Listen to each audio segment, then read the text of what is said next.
אז כמה בתי מקדשות ומשכנות היו לעם ישראל? התשובה המפתיעה היא 7.5. ואני אסביר. המשכן הראשון, בני ישראל נמצאים במדבר, שנה שנייה שבמדבר, בונים את המשכן 39 שנים עד שהם יוצאים בשנה 40 מהמדבר, ואז מורידים את המשכן במדבר ובונים את המשכן בגילגל. אז סיימנו משכן מדבר, עברנו למשכן גילגל. משכן גילגל הוא יושב 14 שנים. 7 שנים הם כבשו את הארץ, 7 שנים הם חילקו את הארץ, בכל התקופה הזאת המשכן נמצא בגילגל. לאחר 14 שנים שהם סיימו לכבוש את הארץ, המשכן עובר לשילה. שם הוא כבר מבנה הרבה יותר מסיבי, מבנה של אבנים, הוא כבר יותר ככה מעבר בין משכן למקדש, הוא נמצא שם 369 שנים. תקופה ארוכה, תקופה משמעותית, כמעט כמו תקופות של בית המקדש עצמו. מה שקורה שם, הפלישתים כל הזמן נלחמים עם בני ישראל, היה קרב מאוד רציני, מאוד גדול, גם גוליית משתתף בקרב הזה, הפלישתים ניצחו, הם מחריבים למעשה את המשכן ושובים את אהרון האלוקים. סיפור שלם אחר כך, איך שזה חזר, ושאול שמטפס על גוליית ולוקח, חוטף את הלוחות ביד שלו, סיפור גדול. אלי נפטר באותו זמן, נופל אחורה, מפרקתו נשברת, אבל זה התקופה ששילה בעצם נחרב.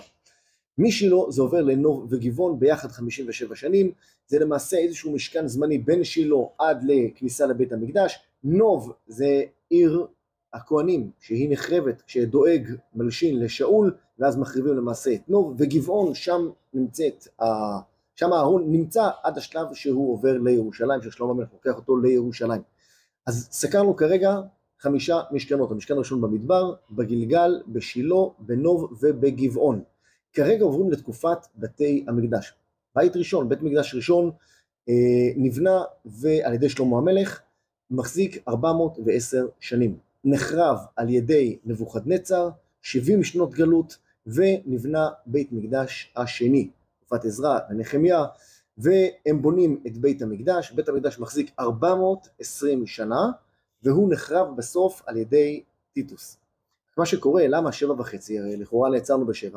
מה שקורה בשלב מסוים, לקראת ככה אמצע 2/3 של בית שני, בא מלך גדול שנקרא הורדוס, ועושה פינוי בינוי לבית המקדש. מפרק, הורס לחלוטין את כל בית המקדש השני, ובונה אותו ומשפץ אותו מחדש בתור בית הורדוס. כלומר, בית המקדש השני היה לו עוד איזשהו טוויסט, עוד איזשהו שינוי קטן באמצע. לכן, בסך הכללי, כמה מקדשות ומשכנות היו לעם ישראל? אז 5 משכנות, שזה 5 משכנות, שהם המשכן במדבר, בגילגל, בשילה, בנוב, בגבעון, בית ראשון, בית שני עד הורדוס, ואחר כך יש לנו את החצי שבית הורדוס. ידעתם את זה?